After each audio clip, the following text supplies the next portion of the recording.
பல காதலர்களுக்கும், பல பிசினஸ் வாய்ப்புகளுக்கும், பல பேருக்கு வேலை கிடைக்கிறதுக்கும் ஒரு மிகப்பெரிய உதவியா இருந்தது. ஆரம்ப காலகட்டத்தில நான் சொல்றேன். அப்படி இருக்கும்போது இப்ப வரைக்குமே அது வந்து பயன்பாட்டுல தான் இருக்கு. ஆனா, இப்போ இந்த இமெயிலையும் தாண்டி பல விதமான சமூக தளங்கள் வந்து நெறைய வர ஆரம்பிச்சுருச்சு. அதுல 2 தான் இந்த Facebook, Twitter அப்படின்னே சொல்லலாம். அப்ப Facebookோட வரலாறு என்ன? Twitterரோட வரலாறு என்ன?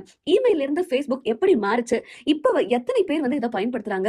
இதுல இருக்கக்கூடிய மாற்றங்கள் என்ன? இதுல இருக்கக்கூடிய நல்லது என்ன? அப்படின்னு பல விஷயங்களையும் ரொம்ப அழகா சின்னவங்கல இருந்து பெரியவங்க வரைக்கும் எல்லாருமே எளிமையா புரிஞ்சுக்கிற அளவுக்கு தான் இந்த புத்தகத்துல எழுதியிருக்காரு.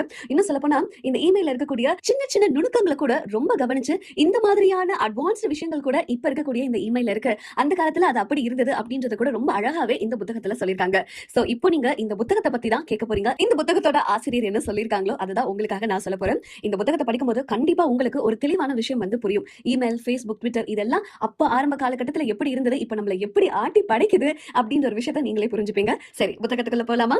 நீங்க கேட்டுட்டு